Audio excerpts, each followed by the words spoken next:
मेरे सभी सामान्य ज्ञान परिवार के साथियों का हार्दिक स्वागत, अभिनंदन। आप सबको लॉकडाउन के अंदर घर में सुरक्षित रहने की मैं सलाह देता हूँ। घर पर ही रहिए, जहाँ तक हो सके आप सोशल डिस्टेंशन रखें। और मेरे साथियों, मैं आपको ये एक बात और बताना चाहता हूँ कि आप सबको कोशिश करते रहना चाहिए। कोशिश करने वालों की हार नहीं होती है। आप मेहनत करो, मंजिल दूर नहीं होती है। आप अपने लक्ष्य को ध्यान रखो। जिस प्रकार अर्जुन का एक ही लक्ष्य था, चिड़िया की आँख, तो आप सब यदि अपने एक लक्ष्य बना लो, उसके अंदर आप जरूर सफल होंगे। तो मैं आपको मेरे पहले वाले टॉपिक में हमारे राजनीति विज्ञान से संबंधित मैं आपको पढ़ा रहा हूँ, तो हमारे भारतीय संविधान के बारे में बता रहा हूँ। अब मैं आपको एक ऐसी चीज़ें बताने जा रहा हूँ कि प्रश्न किस प्रकार बनते हैं। तो आप सब अपनी नोटबुक ले लीजिए और नोटबुक के अंदर जो जो मैं आपको बताऊँ उसको आप लिखते जाइए। और आगे देखते हैं हम। हमारा आज का टॉपिक है हमारा संविधान। तो भारतीय संविधान के बारे में आपको बताना चाहता हूं कि हमारा संविधान, जो भारतीय संविधान है, उसको देखना, शब्द बताना, विशेष शब्द ध्यान रखना आप। आत्मा अर्पित, अंगीकृत, अधिनियमित, घोषित कब किया गया? ये इतने प्रश्न बन सकते हैं। बिल्कुल छोटा प्रश्न बन सकता है कि हमारे संविधान को कब अंगीकृत किया गया, हमारे संविधान को कब घोषित किया गया, हमारे संविधान कब आत्मा अर्पित किया गया। तो बच्चे कन्फ्यूजन हो जाते हैं कि 26 जनवरी 1950 लिख के आ जाती है। ये गलत है बेटो, प्यारे मेरे बच्चों, ये तारीख गलत है। तो इसके लिए तारीख कौन सी याद रखनी है आपको? 26 नवंबर 1949 को ध्यान रखना। आप कौन सी तारीख है? 26 नवंबर 1949 को हमारा संविधान भारतीय संविधान सभा द्वारा आत्मा अर्पित, अंगीकृत, अधिनियमित और घोषित, पारित करके अपनाया गया है। तारीख वापस याद कर लो, 26 नवंबर 1949। आजकल प्रश्नों का ट्रेंड बदल गया है। वो इस प्रकार पूछ सकता है कि किस माह को, कौन सी तिथि को और कौन से विक्रम संवत को ये हुआ था। तो इसके बारे में एक विशेष जानकारी देना चाहता हूँ कि हमारा भारतीय संविधान आत्मा अर्पित, अंगीकृत, अधिनियमित, पारित और कब अपनाया गया था?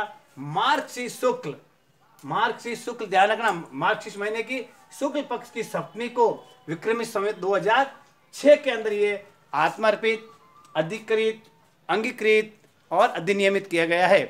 अब बताना चाहता हूँ भारतीय जो महीने हैं, जिस प्रकार अंग्रेजी महीने हैं जनवरी से लेके दिसंबर तक, उसी प्रकार हमारे भारतीय महीने भी है 12 महीने। चैत्र, वैशाख, ज्येष्ठ, आषाढ़, श्रावण, भाद्रपद, आश्विन, कार्तिक, मार्गशीर्ष, पौष, माघ, फाल्गुन। अब इसके अंदर ये शुक्ल और कृष्ण क्या होता है? जब महीना शुरू होता है तो शुरू के 15 दिन एकम, द्वितीया, तृतीया, चतुर्थी, पंचमी, षष्ठी, सप्तमी, अष्टमी, नवमी, दसवीं, एकादशी, द्वादशी, त्रयोदशी, चतुर्दशी और अमावस्या, यहाँ तक जो कृष्ण पक्ष होता है, यानी पहले अंधेरी रात होती है, धीरे धीरे जैसे एकम को 1 घंटे बाद चंद्रमा उगता है, 2 घंटे बाद द्वितीया को, इस तरह अमावस्या को बिल्कुल चंद्रमा उदय नहीं होता है, लेकिन अपन को भारत में दिखाई नहीं देता है। वो अमावस्या होती है, काली रात। फिर वापिस अमावस्या के बाद में चंद्रोदय होगा सिर्फ 1 घंटे तक, 1 घंटे बाद अस्त हो जाएगी, वो एकम हो जाएगी। तो यानी एकम से लेकर के अमावस्या तक जो पक्ष होता है उसको हम कृष्ण पक्ष कहते हैं। अमावस्या की बाद से एकम से लेकर जो पूर्णिमा तक होता है वो शुक्ल पक्ष होता है। आगे समझ में, कृष्ण पक्ष को हम अंधेरा पक्ष भी कहते हैं, शुक्ल पक्ष को हम उजाला पक्ष भी कहते हैं।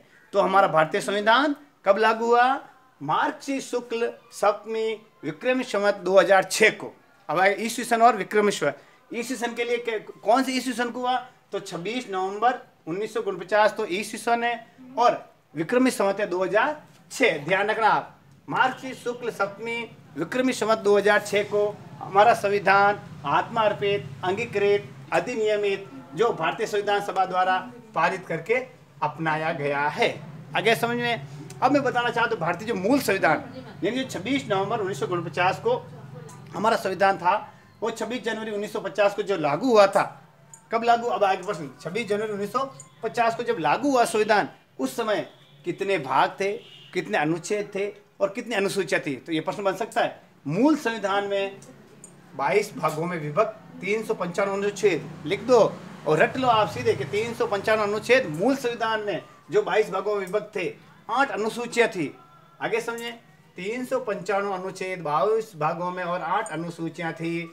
और एक बात और है, इस मूल संविधान में भी प्रस्तावना थी, लेकिन इसको कब लागू किया गया था? 26 जनवरी 1950 के बाद लागू किया गया था। ध्यान रखना आप कि ऐसा कौन सा जो है संविधान में, जिसको संविधान होने के बाद लागू किया गया था। कब? ये था प्रस्तावना। क्या था? प्रस्तावना। यानी जब भारत का संविधान 26 नवंबर 1949 को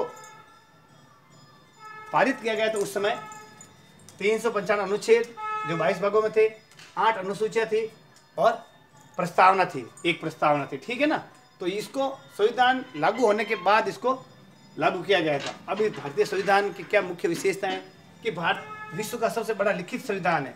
यानी भारत देश के जो विधिवेता थे, कानून के जानकार, इन्होंने विभिन्न देशों का अध्ययन किया और वहाँ जाकर के उनके संविधान का अवलोकन किया, निरीक्षण किया, तब जाकर के इन्होंने पूरे विश्व के जो संविधान है उनसे देख करके जो अच्छी अच्छी चीज़ें थी, अच्छे अच्छे कानून थे, उनका संग्रह हमारे संविधान में किया। लगभग 1,45,000 हमारे भारतीय संविधान के अंदर शब्द है। अब डॉक्टर हमें प्रश्न बन सकता है कि ये कथन किसका है? भारत के संविधान का विश्व के विभिन्न संविधानों को छानने के बाद किया गया। यानी भारतीय संविधान का निर्माण कब कैसे किया गया? विश्व के जो विभिन्न देशों के उनके संविधान को छानने के बाद। ये कथन किसका है? बाबा साहब भीमराव अम्बेडकर का। आगे आपके समझ में। अब मैं आपको एक छोटी सी जानकारी देना चाहता हूँ प्यारे साथियों कि ये लॉकडाउन है। लॉकडाउन के अंतर्गत हमारे जो परीक्षाएं सेकेंडरी बोर्ड और सीनियर सेकेंडरी बोर्ड की परीक्षाएं रह गई थी, सरकार ने निर्णय लिया है छात्र हित को देखते हुए। तो उसके लिए मैंने एक चैनल बनाया है, यूट्यूब चैनल है शेयर हैप्पीनेस संस्कृत एजुकेशन। क्या है भाइयों? शेयर हैप्पीनेस, ध्यान रखना आप, शेयर हैप्पीनेस संस्कृत एजुकेशन। इस चैनल पर मैं अभी सेकेंडरी के जो एग्ज़ाम बाकी है, सामाजिक ज्ञान और गणित के वीडियोस, एजुकेशन से संबंधित ऑनलाइन वीडियो अपलोड कर रहा हूं। तो आप सबसे ये करबद्ध निवेदन है कि मेरे YouTube channel share happiness Sanskrit education को ज़्यादा से ज़्यादा बच्चों तक भेजिए। ये बच्चों को समर्पित है, तो ये बच्चों के लिए बहुत ही प्रेरणादायक होगा और वो आपको दुआएं देंगे। बच्चों के लिए आप इतना सा विद्यादान कीजिए। चैनल का नाम है शेयर हैप्पीनेस संस्कृत एजुकेशन। ठीक है, अब आ जाता है अपने टॉपिक पे। अब प्रश्न बन सकता है, वो तो मैंने मूल वाला बताया, अब प्रश्न बन सकता है भारतीय संविधान में वर्तमान में कितने अनुच्छेद है, कितनी अनुसूचियां है। तो अब आप ये लिख दो, हमारे भारतीय संविधान में वर्तमान में एक प्रस्तावना, प्रस्तावना पहले वाली एक प्रस्तावना है। 465 अनुच्छेद है वर्तमान में। कितने? 465 अनुच्छेद जो 25 भागों में विभक्त है और 12 अनुसूचियां हैं। यानी 1951 से लेकर के लगभग आज तक 20 से अधिक अनुच्छेद व भाग 7 को हटाया गया। आवश्यकता पर किस भाग को हटाया गया? भाग 7 को हटाया गया तथा कितने अनुच्छेद हटाए गए? 20 से अधिक लगभग, और 85 से अधिक नए अनुच्छेद और जोड़े गए। यानी 85 से अधिक अनुच्छेद जोड़े गए हैं। और देखना अनुसूची 9, 10, 11, 12, 8 तो पहले थी, 9, 10, 11, 12 यानी 4 अनुसूचियां नहीं जोड़ी गई। और संविधान के अंदर भाग है 4 क, 9 क, 9 ख और 14 क, यानी 4 भाग संविधान में और जोड़े गए। ये आपके आंकड़े में 2013 तक के बता रहा हूँ।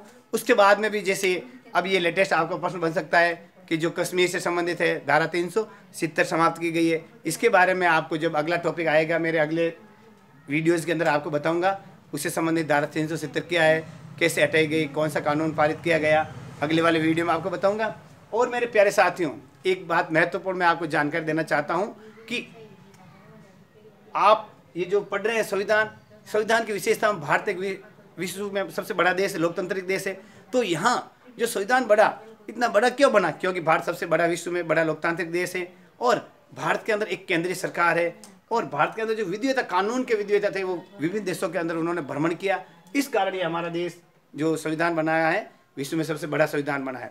अब मैं आपको आगे वाले टॉपिक में बताऊंगा कि भारत के संविधान में कौन कौन से देशों से कौन कौन सी जो कानून से संबंधित चीज़ें हैं, संविधान में किस किस देश से क्या क्या हमें लिया गया है। जैसे लोकतंत्र में समानता, स्वतंत्रता और बंधुत्व की भावना कहाँ से ली गई है और नीति निर्देशक तत्व कहाँ से लिए गए, कर्तव्य कहाँ से लिए गए, राष्ट्रपति की शक्तियाँ, संघीय शासन व्यवस्था, इस तरह जो है मूल अधिकार, मूल कर्तव्य किस किस देशों से ये लिए गए हैं। इसके बारे में मैं आपको मेरे अगले वाले यूट्यूब चैनल के अंदर आपको जब आऊँगा तो हमारे सामान्य ज्ञान चैनल के ऊपर तो आपको उसके बारे में बताऊंगा। तो प्यारे साथियों, आप सब मन लगाकर मेहनत कीजिए, मंजिल दूर नहीं है। तो इसके अंदर आपको एक प्रश्न पूछना चाहता हूँ, आप बताइए कि हमारा संविधान कब अंगीकृत किया गया?